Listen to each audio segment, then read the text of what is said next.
الرحيم وصلى الله وسلم وبارك على سيد الأولين والآخرين المبعوث رحمة للعالمين سيدنا Muhammad sallallahu alayhi wa sallam wa alihi wa sahbihi ajma'in. Chers sœurs, chers frères, marhaba bikoum, merci d'être fidèle à votre émission Avis religieux. Docteur Djouhri, merci d'être toujours là pour répondre aux questions de nos chers téléspectateurs. Et nous consacrons, Inch'Allah, cette émission pour répondre aux questions qui nous sont parvenues par email. Elles sont tellement, les questions nombreuses, les emails sont nombreux, donc on va consacrer, donc nous excusons auprès de nos chers téléspectateurs, nous n'allons pas ouvrir la ligne téléphonique pour répondre aux questions qui ne sont parvenues par email. Les mails, c'est avisreligieux tout attaché, @gmail.com, avisreligieux@gmail.com.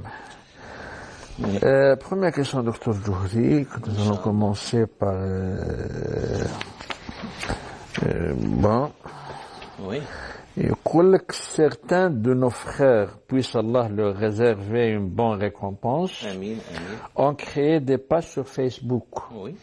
Twitter et WhatsApp et diffusent des avis de décès concernant leur ville et envoient des SMS à leurs amis pour annoncer la prière des morts. Oui. Ces pratiques relèvent-elles des déclarations de décès interdites? Pourquoi? Je sais pas. Pourquoi? Peut-être il y a quelqu'un qui leur a dit non, ce n'est pas ça rentre pas dans la guidance du prophète sallallahu alayhi wa sallam.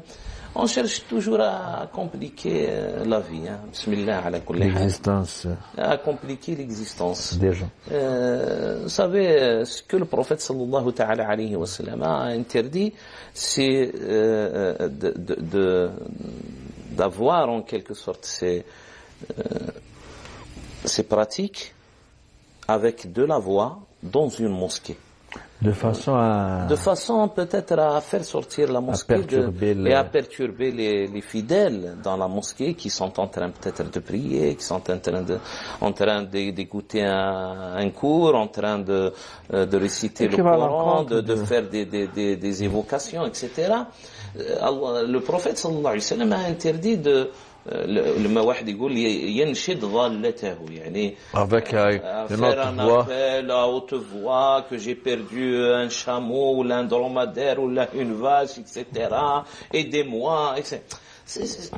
C'est dans cette circonstance-là. Ça ne cadre pas avec le message de la mosquée. Il faut faire rentrer le texte dans son contexte. Voilà. Il y a un texte. C'est finalité. Il y a une finalité, c'est de garder en quelque sorte le bien-être de la mosquée, le respect de la mosquée, le calme qui doit régner dans une mosquée, un lieu de culte, un lieu d'adoration, voilà. Mais sinon, on a dans notre vie, on crée toutes les méthodes, tous les moyens, tous les matériaux nécessaires pour faciliter la vie, pour faciliter la communication, pour faciliter, c'est-à-dire que voilà, avoir des supports pour transmettre l'information. Moi, je trouve que c'est une idée de génie, cela. Parce que ça facilite le véhicule, on va dire, pour véhiculer l'information. Je ne vois pas où est le problème dans aucune transgression voilà, des enseignements. Là, ça va. Au contraire, ça sert pour celui qui ne peut pas atteindre peut-être ou là apprendre cette information. Il y a des wajib, etc. Moi, sur Facebook, parfois, j'ai l'information qu'un ami peut-être, ou là, quelqu'un de connaissance que je connais, etc. Il a perdu son père, je sais pas. Etc. Et ça va m'aider peut-être pour le contacter, pour divulguer l'information. Ouais, pour divulguer l'information, puis pour lui présenter mes condoléances, peut-être me déplacer, etc. C'est un outil vraiment, vraiment nécessaire. Et ces TIC-là, c'est-à-dire ces techniques d'internet et de communication sont là pour utiliser cet ordinateur, ces tablettes, ces téléphones-là dans un but vraiment noble. parmi les méthodes les plus nobles et les finalités les plus nobles aussi, ce que font ces frères-là, Rabbi Jazihum Bikhair. Moi, je ne trouve pas où est le problème. C'est clair, docteur Jouhri. Là, une question de Leila Bell, c'est ça. Salam alaikum, merci beaucoup pour votre émission, masha'Allah. J'ai deux questions, s'il vous plaît. Pour les prières de Isha, on était ici en France, le Isha est à prier vers le 23h45 minutes. Vers minuit, on va dire. Voilà, vers minuit. Mon père, Allah yarhamah, nous a toujours dit qu'on pouvait prier à 22h30, oui, puis aller se coucher après la salate. Oui. Je voudrais savoir si c'est vraiment possible ou pas. Oui. Sa deuxième question, là, on commence d'abord. On commence d'abord. Là, il faut d'abord voir le temps de la prière du coucher du soleil. C'est-à-dire... C'est pas le coucher, le Maghrib, Shafaq. Le Maghrib, on le Maghrib. C'est-à-dire, s'il s'agit peut-être, vous parlez de 22h30. Si le Maghrib, l'appel à la prière du Maghrib est à 22h, oui, après 30 minutes, ça sera suffisant, c'est-à-dire, ça va vous permettre, parce qu'il y a la disparition, Inch'Allah, de ce nuage, on va dire, rouge. Rouge dans l'horizon, c'est moi, Shafaq. Après le Maghrib, on a une couleur crépuscule. Shafaq, c'est la couleur rouge dans l'horizon. Si elle disparaît, voilà, on va dire, voilà, là, le moment où là, le temps de la prière de l'Aïcha, déjà, est rentré. Très bien. Pour celui qui se rend à la mosquée, bien sûr qu'il doit attendre l'imam, etc., pour faire la prière du groupe. Mais pour celui, surtout les femmes qui sont à la maison, ce n'est pas obligatoire ou la nécessaire d'attendre l'appel à l'Aïcha qui sera peut-être après 1h ou 1h30, etc. Et ça va créer peut-être des difficultés pour avoir assez de sommeil, pour reprendre sa journée, son travail, etc. Et lorsqu'il y a toujours une contrainte, il y a toujours une facilité qui doit rentrer en vigueur pour faciliter aux gens l'accomplissement de la prière. Alors, c'est toujours par rapport au temps de la prière de Maghrib. Moi, je vous dis, 30 minutes après, ou la 35 minutes, ça y est, le temps de l'Aïcha, de la prière de l'Aïcha est déjà rentré. On peut alors accomplir la prière sans attendre l'appel à la prière. Voilà. Puisque vous le dites. Oui. C'est le Maghrib, la disparition de la... C'est entre 15 à 25 minutes. Ça dépend les régions, ça dépend les saisons aussi. C'est entre 15 et 25 minutes et ça disparaît. C'est-à-dire que déjà le temps de la prière de Maghrib s'est écoulé et il y a l'avènement du temps de la prière de l'Aïcha. Très bien. Sa deuxième question, Madame Leila, est-il vrai qu'il est interdit de prier devant un miroir? Non, c'est pas interdit. Ce n'est pas parce que c'est un miroir, mais... Non, un miroir, ou là une image, ou là, je sais pas, quelque chose d'écrit sur le mur, etc. Ça peut, en quelque sorte, on va dire, vous créer un petit peu, un petit égarement par rapport à ce que vous lisez, par rapport à ce que vous dites comme prière, comme dua, comme vous lisez comme Coran, etc. D'ailleurs, le prophète sallallahu alayhi wa sallam faisait des prières dans la chambre de Aïcha et devant lui, vers la Qibla, il y avait un tissu où était dessiné un cheval avec des ailes, voilà, un dessin, on va dire. Et jour après jour, le prophète sallallahu alayhi wa sallam a demandé à Aïcha, sa conjointe, son épouse, alayha ridwan, il lui a demandé d'ôter ce tissu-là, l'izar, un rideau, on va dire. Le rideau, oui. Voilà, d'ôter ce rideau-là de sa direction, de vision vers la Qibla, et de faire des sommiers ou là, des oreillers avec. Ça parce qu'il perturbe. Voilà, c'est ça. C'est le fait de perturber en quelque sorte sa concentration. Se déconcentrer. Voilà, se déconcentrer par rapport à ce qu'on lit. Voilà, c'est ça là, c'est cela. Que ça soit une image, que ça soit la télévision, ou là que ça soit un miroir, ou là que ça soit une écriture sur un mur, etc. Ouais. On essaye de fournir en quelque sorte toutes les circonstances nécessaires. Les circonstances et surtout, Dr. Joël, pour se concentrer pendant la prière. Et surtout pour une femme qui se met devant un miroir. Peut-être. Si elle veut faire la prière devant. Ou là les fans du football qui se mettent devant un téléviseur pour voir la prière. Et parfois parce qu'il a pénalty ou là, c'est bon. Un pénalty ou là. Voilà, c'est ça. Merci, docteur. Il faut se concentrer pendant sa prière. Il n'y a que 3, 4, 5 minutes. Il faut les donner sincèrement. Voilà, on essaye. C'est un combat de tous les jours, bien sûr. On essaye d'être présent. Voilà. On va dire d'être présent dans nos prières. Très bien. Puis une question de Leïla. Je suis Leïla de France. J'aimerais me marier, mais hélas, aucun homme de ma famille n'est musulman. Aucun homme de ma famille n'est musulman. Elle est d'une famille non musulmane. Ils sont contre le mariage religieux. Or, je suis amoureuse d'un homme qui est musulman, et lui aimerait, ou qui lui aimerait me marier. Il a rencontré mon père, mais celui-ci l'a menacé.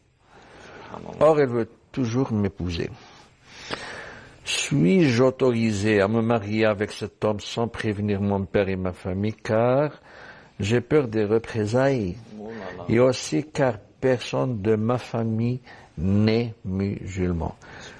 كتبت لك هذه مع الاخر شو كتبت لك non il n'y a pas de désobéissance dans l'obéissance à Allah.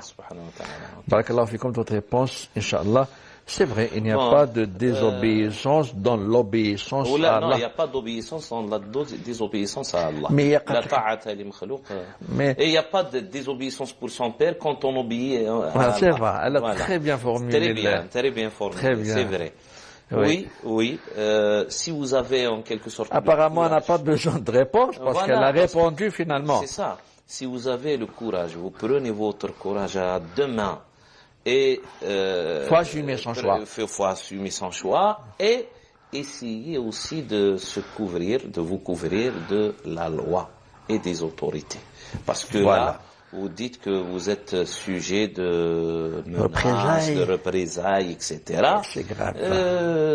C'est grave s'il s'agit de c'est-à-dire ils sont en train de vous nuire en quelque sorte, ou de vous détruire et de nuire à votre bien-être dans votre vie.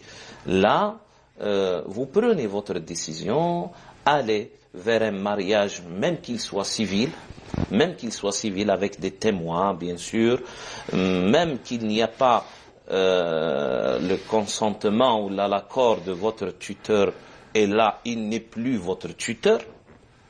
Du moment qu'il n'est plus musulman, il n'y a pas de tutelle de quelqu'un qui n'est pas musulman sur une musulmane.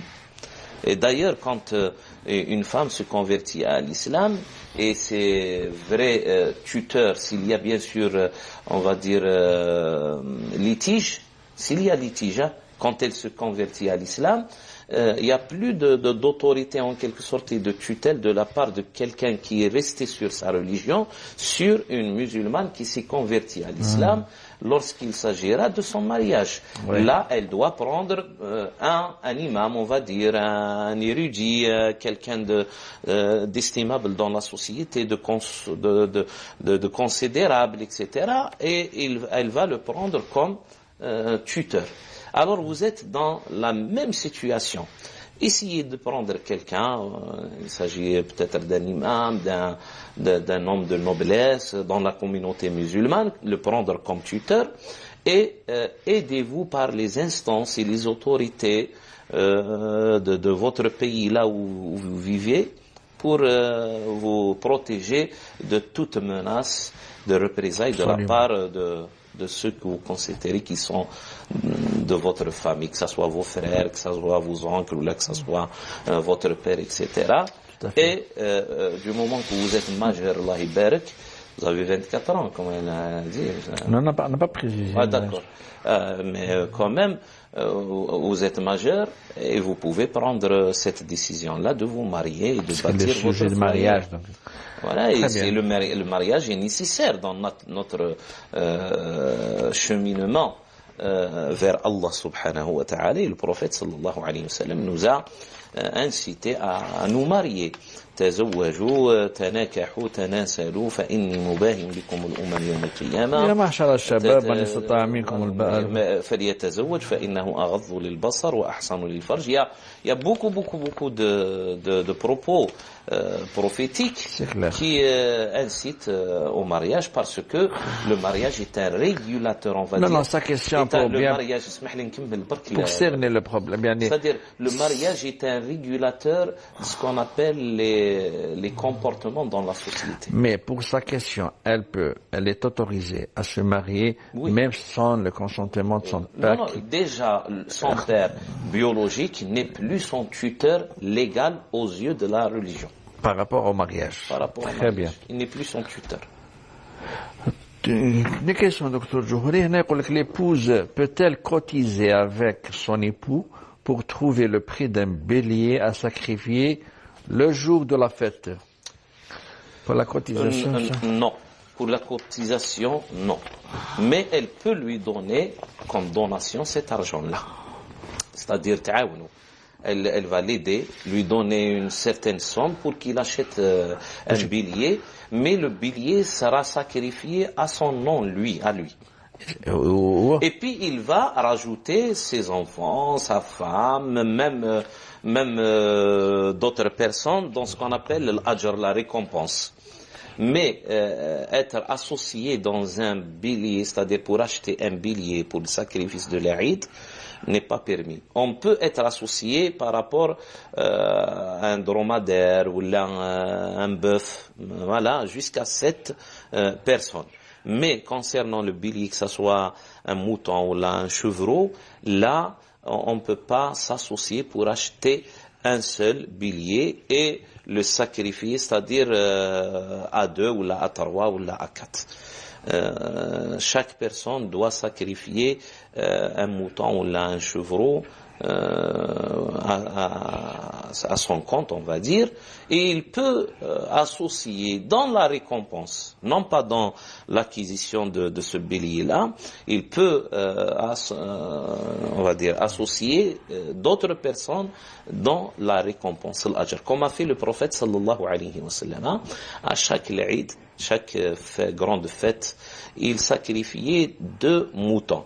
Le premier mouton, c'était pour lui et pour sa petite famille, on va dire, ses femmes, ses épouses, ses enfants, lorsqu'elles peut-être étaient vivantes, auprès de lui, qui m'a Fatima, ou la Ruqayya, lorsqu'elle n'était pas encore mariée. Et le deuxième mouton qu'il sacrifiait, c'était pour lui et pour toute la communauté musulmane qui n'a pas pu, voilà, tous les pauvres, tous les nécessiteux qui n'ont pas pu, voilà, sacrifier. Donc elle ne peut pas cotiser comme ça directement une cotisation. Voilà. Elle donne 300 sonars. Et voilà. c'est lui qui ou là, c'est le contraire, c'est-à-dire elle peut sacrifier elle-même.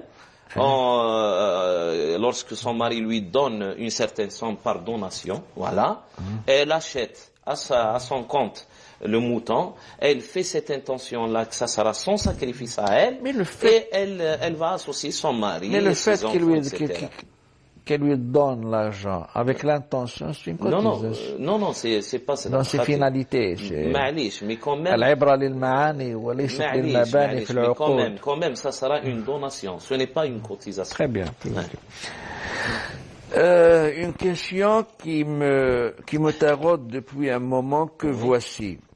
Est-ce que la zakat doit être acquittée par une femme non mariée qui vit chez ses parents, sachant qu'elle a travaillé et elle a perçu son propre salaire? Bien sûr. On parlait dans beaucoup d'émissions ce qu'on appelle dans l'autorité ou l'autonomie financière de la femme en général, hein. Non pas de l'épouse aussi, hein, seulement. Hein. Une femme qu'elle soit épouse, qu'elle soit épouse, fille ou la mère ou la, elle n'a pas à rendre des comptes à quiconque parce que personne ne lui doit, non, elle doit à personne en quelque sorte la nafaqa, la subsistance, on va dire. C'est-à-dire la femme, elle n'a pas le devoir de prendre en charge ses enfants, ou ses frères, ou ses parents, ou etc. Ou son mari, on va dire. Elle a toute l'autonomie financière. La femme est toujours prise en charge obligatoirement côté religion, obligatoirement, elle est toujours prise en charge, que ce soit par son mari, par ses enfants, par ses frères, par son père, etc. Alors là, elle est demandée bien sûr à s'en acquitter de sa zakat, parce que à chacun, en quelque sorte, ses obligations. Le hajj, est-ce que quelqu'un peut faire le hajj à votre place? Est-ce que quelqu'un peut faire la prière à votre place? Non, il y a le fait, le fait qu'elle vit chez ses parents. Non, ça n'influe pas sur le muhim, le quorum, il hawlo. Voilà, c'est ça. Oui, bien sûr. Bon, une question, salam alaikum. Alors, mon mari et moi, on a acheté une maison l'année dernière de mon beau-père, c'est-à-dire son papa, et on a fait les procédures de vente, les papiers. Mais on n'a pas payé la totalité du bien. Oui. Son papa est décédé il y a quelques mois. Est-ce que mon mari a le droit de worth dans cette maison, sa part? On doit rembourser la totalité de waratha. Bon, du moment qu'ils ont déjà acheté cette maison-là, mais la maison leur appartient. Malgré qu'il y a des échéanciers à payer, voilà. Pour le père de son mari. Voilà. D'accord. Là, dans cette somme-là, oui, votre mari, la somme qui reste, on va dire, votre mari a une part d'héritage. C'est-à-dire, il doit rembourser le reste qui reste avec tous les échéanciers de cette dette-là. Il doit les rembourser pour tous les héritiers. Pour tous les héritiers. Que ce soit sa mère si elle est vivante, ses frères, ses sœurs, etc. Ceux qui en ont droit à hériter de ce père-là. Il doit leur donner cet argent-là qui reste dans l'achat de cette maison-là. Et puis, il va prendre aussi après sa part. C'est-à-dire, il y a 400 millions. Peut-être qu'il aura une part de 50 millions, on va dire, ou de 60 millions.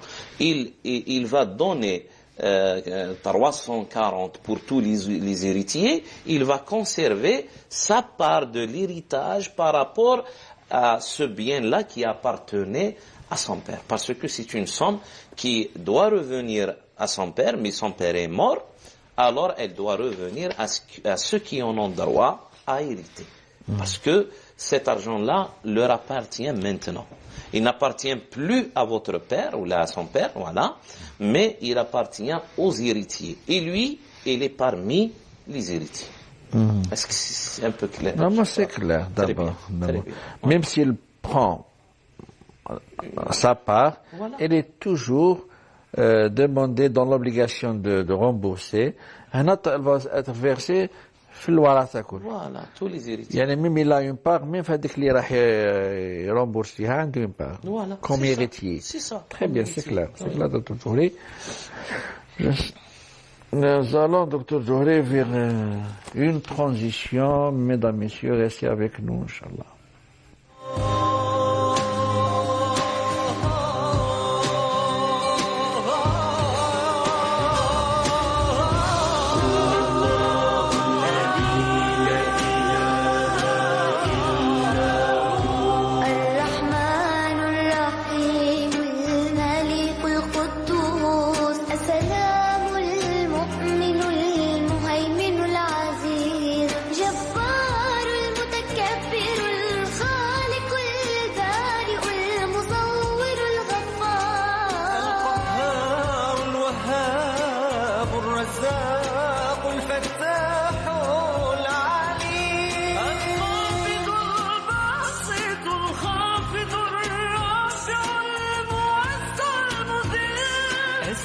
السميع البصير الحكم العدل اللطيف الخبير الحليم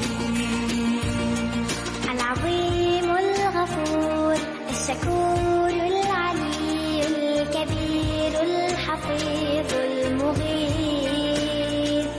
الحسيب الجليل الكريم الرقيب المجيب الواسع الحكيم الودود المجيد الباعث الشهيد الحق الوكيل القوي المتين الولي الحميد المحصي المبدئ المعين المحيي المميت الحي القيوم الواجد الماجد الواحد الصمد القادر المقتدر المقدم المؤخر الأول الآخر الظاهر الباطن الوالي المتعال البر التواب المنتقم العفو الرؤوف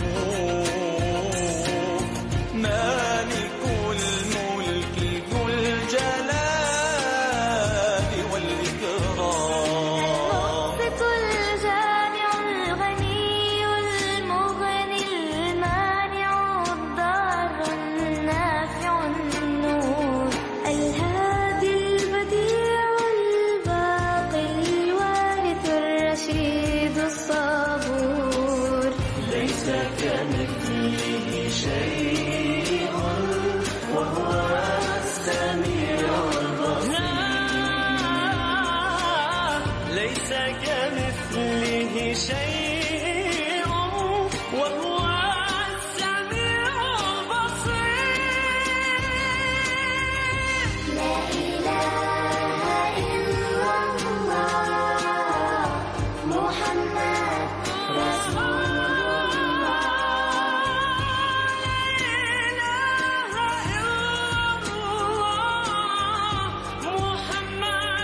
رسول لا إله إلا الله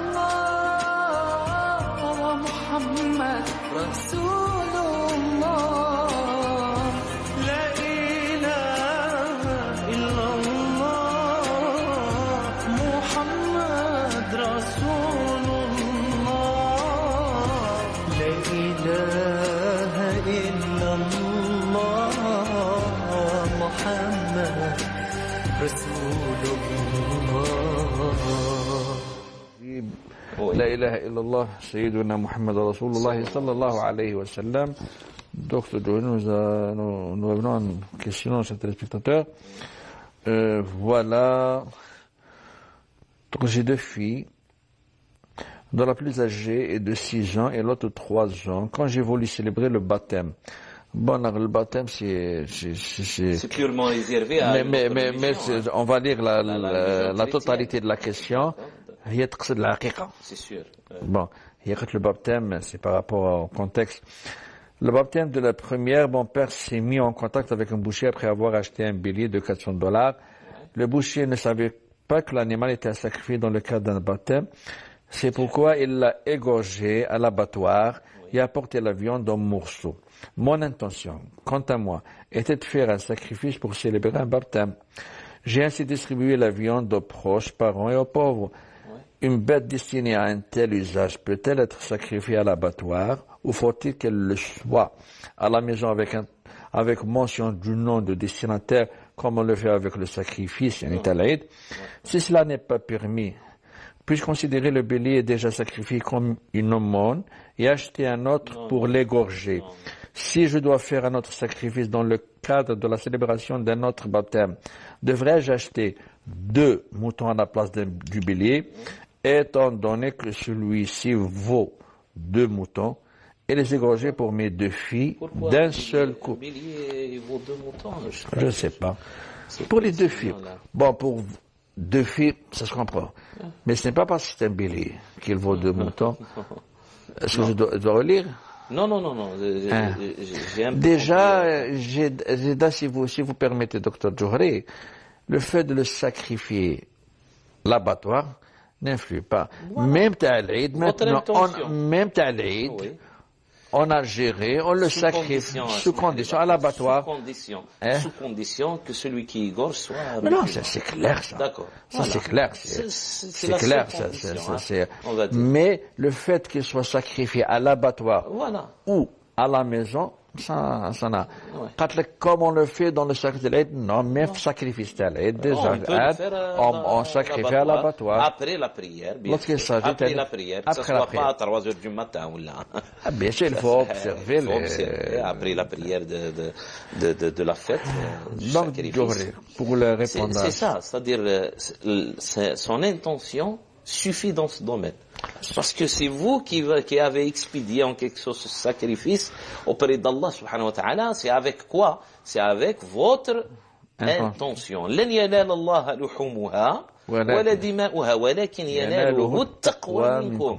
C'est-à-dire cette intention-là d'adorer Allah subhanahu wa ta'ala par ce sacrifice, par le biais de ce sacrifice, c'est ça qui va aller jusqu'à Allah subhanahu wa ta'ala. Que quelqu'un le sacrifie, c'est-à-dire au sein de la maison ou là dans un abattoir, ça ne change rien dans la question. Et la question de 2 moutons par rapport à un billet. Non, non, non. Je n'ai pas vraiment d'informations par rapport au billet ou là. Combien il vaut, n'est-ce pas? Combien il vaut là. Un billet, c'est un mouton normalement. Hein. C'est Il y la a même chose, non? C'est la même chose, c'est un bélier, c'est apparemment, un mouton, c'est un grand mouton, là, mais quand même. Apparemment, elle veut parler d'un veau. Là, s'il s'agira d'un veau, d'accord. Le maître qu'il vaut 2 fois 2 moutons. Non, il n'y a pas cela. Chauffe, Il y a pas de, non, il n'y a pas cela. Peut-être c'est une non, la mauvaise question telle information de qu'elle sa part. est ne supporte que ce sens. Peut-être. Mais quand même, nous, par rapport à cette aqiqa, c'est-à-dire ce sacrifice qu'on donne après la naissance d'un enfant chez nous, que ce soit le 7e jour, Sboua, que ce soit le 14e, que ce soit le 21e jour, ça c'est dans la tradition malikite. Après cette journée-là, ça ne relève plus du recommandable. C'est recommandable pendant les 21 jours après la naissance. Après les 21 jours, ça ne relève plus de la sunna ou de la recommandation. Voilà, selon le rythme. Mais elle l'a déjà fait, donc. Voilà, très bien. Du moment qu'elle l'a déjà fait, et un seul mouton, que ce soit un mouton ou là un chevreau, mais c'est le même jugement. Un seul chevreau ou là un seul mouton suffit pour chaque nouveau-né, qu'il soit masculin, qu'il soit féminin. Un garçon ou là une fille. Un garçon ou là une fille. Dans notre école juridique malikite, il n'y a pas cette distinction entre avoir un garçon ou là une fille. Ça existe dans d'autres écoles, d'accord, mais dans l'école juridique malikite, un seul mouton pour chaque enfant, on va dire, qui naît ou là qui naisse. Que ce soit une fille ou là que ce soit un garçon. Voilà. Alors vous n'avez pas vous en soucier par rapport à ce qui s'est passé. Votre intention a guidé déjà cette aqiqa. Elle, Inch'Allah, valable. Voilà. Et ne la renouvelez pas. Wallahu a'lam. Oui, cher maître. Voilà une question, mais je ne sais pas comment. Oui. Ma mère n'est ni tendre, ni compréhensive. C'est un problème émotionnel de relation. Depuis notre prime jeunesse, elle nous traitait avec dureté, nous éduquait. C'est pas dureté, seulement essayer d'avoir c'est-à-dire lorsqu'on parle le bon côté de la chose. Il faut positiver. On va dire avec rigueur. Avec le souci. Avec rigueur, avec attention, avec je sais pas moi, un air de rigidité. Excessivement peut-être, mais quand même qui doit être compréhensif. Très bien. Voilà. Bon, je lis. Elle nous éduquait pas avec compassion. C'est dans ces conditions que nous avons grandi. Elle ne s'est jamais tenue à mes côtés comme on doit le faire avec sa fille. Elle ne m'a jamais appris comment une fille doit se comporter à l'égard des autres, notamment celui qui demande sa main. Elle n'a pas attiré mon attention sur un grand nombre de choses qui se passent dans la vie d'une fille. Elle négligeait pas mal de choses me concernant. Allah va-t-il lui demander des comptes comme il le fait avec tout enfant qui traite mal sa mère et ne fait pas preuve de piété filiale à son égard? J'espère recevoir votre réponse, Dr. Johri. Allah Ibarak, mais quand même, il faut d'abord dire quelque chose. Tu t'es déjà mis à côté de la mère, tu sympathises avec. Non, je sais. Ça, c'est des choses qui arrivent dans la vie. Il faut le dire. Voilà. C'est-à-dire, même Omar ibn Khattab, اللي قال هذاك اللي بقى له عقته قبل أن يعاقك. Parfois, le عقوق, il dit de la part des parents. De la part qui n'assume pas le rôle du parent. Ouais. Une fille qui a besoin d'une mère. C'est vrai. Bon, vous avez la parole pour nous. Allah Ibarak, mais ça ne diminue pas par rapport à son obligation, c'est-à-dire à son devoir de bienfaisance auprès de ses parents. La question par rapport à l'au-delà. L'au-delà, c'est à Allah d'en juger. Parce que parfois on n'a pas le droit. Parfois on a des lectures qui sont faussées déjà à la base. Très bien. Parce que on agit par sentiment, on agit par besoin, voilà, instinctif, etc.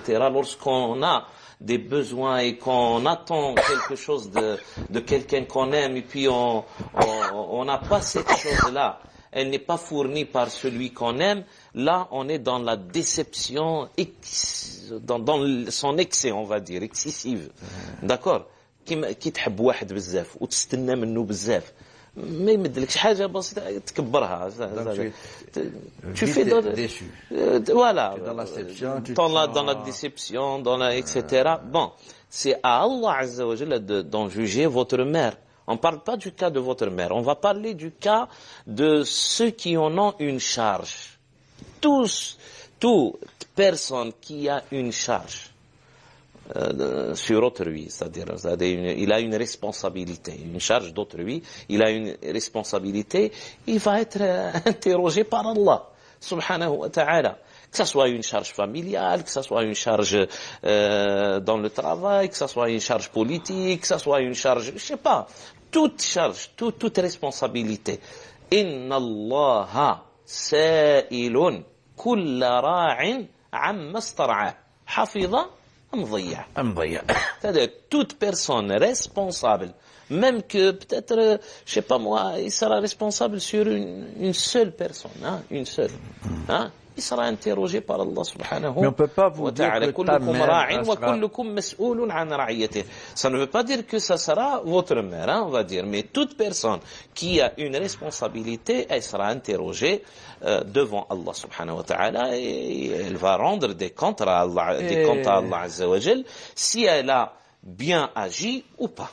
Mais c'est à Allah azza wa jal d'en juger. Docteur Johri, si vous permettez bien, donc bien sûr par cette occasion, par cette opportunité, pour passer un message aux mères. Une fille à un certain âge a besoin que sa mère soit à côté d'elle, parce que c'est délicat. L'âge. L'accompagnement dans la vie. Le propos de Sidna Ali, radiyallahu anhu, il parlait de l'éducation, les étapes de l'éducation de l'enfant. Pendant 21 ans. Si vous permettez bien, قال لاعبه سبعا أدبه سبعا صاحبه سبعا. ثم أطلق الحبل على غاربه. Il est bien fait, il est bien forgé maintenant. Voilà, très bien. C'est قال لك لاعب, il n'a pas dit اتركه يلعب, laissez-le jouer. Il faut que tu sois une partie de son jeu. Tu fais partie de son jeu. Tu joues avec lui. Les 7 années, c'est besoin de jeu. Il faut l'éduquer pendant 7 ans. Ça fait 14 ans. Devenez son ami. Là, c'est ton ami, il va Voilà. qu'il va te... On va te raconter ses soucis, te demander des conseils. Il va, voilà, accompagner-le dans ses émotions, dans ses relations, dans ses buts dans la vie. C'est-à-dire l'orienter, mais avec une certaine, c'est-à-dire une certaine attitude qui lui transmettra le message que tu deviens adulte. Tu deviens, là, tu es en train de devenir adulte. Que je t'accompagne. Tu as 15 ans, que je suis 16 là ans, pour 17 ans. t'accompagner. Et je suis là pour t'accompagner, t'écouter, C'est être ton à meilleur tes côtés, ami. t'épauler. Voilà, c'est ça. T'es là. Et voilà. Là pour, donc, Vous savez, une l'éducation fille est un art, Voilà. Ce n'est pas une science exacte, mais quand même, on n'a pas de recette vraiment. On n'a pas d'avoir l'erreur, si vous voulez. Bon, une fille à partir de 14 ans, 13 ans, elle a besoin de connaître beaucoup de choses. Il faut que la mère, elle sera plus proche d'elle. Qu'il y a des sujets qu'elle ne peut pas entamer avec son père ou ses frères. Moi, ce que je donne comme conseil beaucoup plus, c'est de ne pas répéter les mêmes erreurs. Voilà. Quand vous avez subi peut-être une certaine situation, hein, c'est-à-dire qu'ils se sont frustrés. Et vous êtes frustré dans la vie, etc., ne produisez pas la même erreur. Parce qu'il y en a comme ça, c'est des erreurs. Peut-être votre mère a été bercée aussi dans la même situation avec sa mère ou là avec son père, etc. Elle a reproduit ce qu'elle connaissait. Le même drame. Le même drame, on va dire. Le même drame. Du moment que vous êtes instruite, alhamdoulilah, vous avez peut-être vous avez connu l'école, peut-être l'université, vous avez des connaissances dans beaucoup de domaines, surtout le domaine psychique, etc. Là, essayez de changer les choses avec vos enfants aussi. Ce qui est bien, c'est-à-dire de rompre avec cette situation-là et de ne pas la reproduire. Docteur Joël, si vous êtes bien d'accord avec moi, ce qui est bien pour l'Occident, lorsqu'une personne qui traverse des difficultés, une vie dure, elle va former une association pour aider c'est vrai. les gens, ou là pour enseigner, ou là pour... voilà, ça sera sa vocation en quelque sorte dans la vie pour essayer de changer les choses par rapport à ce qu'elle a vécu elle. C'est un acquis, c'est un savoir à divulguer, c'est un très bien. Voilà. Ça rentre dans même quand on commet dans le développement personnel. Même quand on commet quelque chose, une erreur, etc., une grave erreur, etc., on peut se forger après une certaine personnalité pour faire le bien à partir de cela. إلا من آمن إلا من تاب وآمن وعمل عملا صالحا. C'est-à-dire de notre verset وأصلح. Voilà. Salam alaikum, j'ai une question qui me tourmente. J'ai un frère adoptif, mais le problème, mon père, Rabbi Yirahmah, l'a mis avec nous dans le livret de famille. Maintenant, on est plus informé. On est plus informé sur notre religion et on a su que c'est haram et cette affaire a 40 ans. On va pas dire haram. J'ai une très bien, juste ce volet-là. Une petite parenthèse. Moi, je ne considère pas. Il ne faut pas se précipiter. Moi, je ne considère pas l'adoption haram. C'est mon avis. Parce que le prophète, alayhi salam, a adopté déjà un enfant. Mais le Coran, là. D'accord, mais est-ce que le prophète commet un péché? Non. Non, c'est-à-dire, alors l'adoption, ce n'est pas conforme. Ça fait partie de l'abroger, voilà, mais ce n'est pas un interdit qui m'a shurb al-khamr ou qui est vraiment. Est-ce que le prophète alayhi salam a bu de l'alcool avant l'interdiction de l'alcool? Est-ce qu'il a associé une idole à Allah subhanahu wa ta'ala? Est-ce qu'il a forniqué? Non. Le prophète ne commet jamais de péché. Et du moment que l'adoption a été faite par le prophète sallallahu alayhi wa sallam pendant plusieurs années jusqu'à la révélation. Non, c'est à partir du verset da'ouhum li abaihim wa aqsatu 'inda Allah. C'est meilleur que l'adoption. C'est-à-dire la kafala est meilleure que l'adoption. On va y revenir. Voilà. On a décidé de faire le nécessaire pour l'enlever. Il connaît ses parents. Déjà, c'est bien. Ils acceptent les parents. D'accord, si. Mais mon frère, le concerné, refuse. Ma mère est malade. Il croit qu'on fait ça pour l'héritage. Peut-être. je sais Même pas. pour l'héritage, vous avez le droit. Oui, oui. Il n'a pas droit à l'héritage. L'héritage. Il faut que c'est شرع clair. شرع. Ouais. Sauf إذا حبيتوا تعطوا من حقهم. Bien sûr. Est-ce que le péché restera toujours sur le dos de mes parents ou c'est lui qui portera ce fardeau? Et plus ils ont dit à ma mère que sa Umrah ne passe pas Non. par rapport à ce Ah non. Ah non. nasab, Ah non. nasab, nasab, Ah, nasab. à ce nasab. Je vous remercie de me répondre, Inch'Allah. J'ai tout fait pour vous joindre par téléphone, mais pas possible. Rabbi yahfadkoum ou yahfad l'Algérie, salam. On est toujours attentif Amin, ya par rapport à vos emails. On peut rester. Très bien. C'est-à-dire, Si le faut, on va vous donner le numéro de Dr Johri par email. Si ça va se compliquer, pourquoi pas. Dr Johri, Oui, si vous permettez bien. oui, bien Très sûr. bien. Oui. Bon, d'abord, moi, quand on me parle de péché,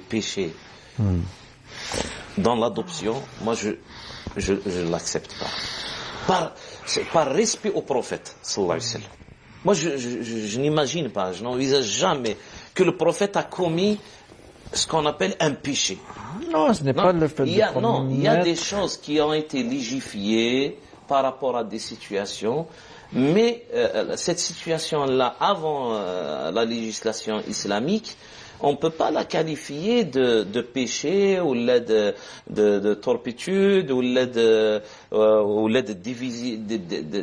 Égarement, la déviation. déviation là. Parce que là, on est devant un fait accompli, c'est que le prophète lui-même, alayhi salatu wassalam, avant la révélation de ces versets de la kafala, avait adopté un enfant et pendant plusieurs années, et même après qu'il est devenu prophète.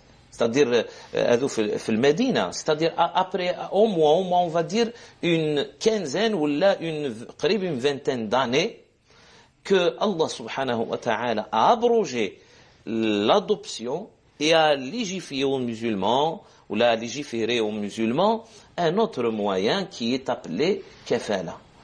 Alors moi, je ne veux jamais accepter, je ne le peux pas, wallah, je peux pas accepter le fait de dire que l'adoption haram ou l'adoption est un péché. On n'a plus le temps, docteur Johri, ça c'est clair, voilà, ça c'est clair, le principe. Voilà, Mais pour eux, il n'a pas le droit à l'héritage, même s'il arrive ça. Voilà, معليش, il Et n'a les pas de émirs droit rebelles, à il l'héritage. assume. Mais le fait de dire il y a un grand fardeau porté par Non, mon père, etc., moi je l'accepte. Et d'autant plus qu'il connaît bien ses parents, il est légal de l'enlever et se remettre les choses la زيدوا belle. تكلموا معاه bon معليش voilà essayez de parler etc. Et docteur, Inch'Allah, vous aurez le numéro docteur Johri pour d'autres détails, parce que vraiment c'est un peu, ça demande d'autres détails docteur Johri.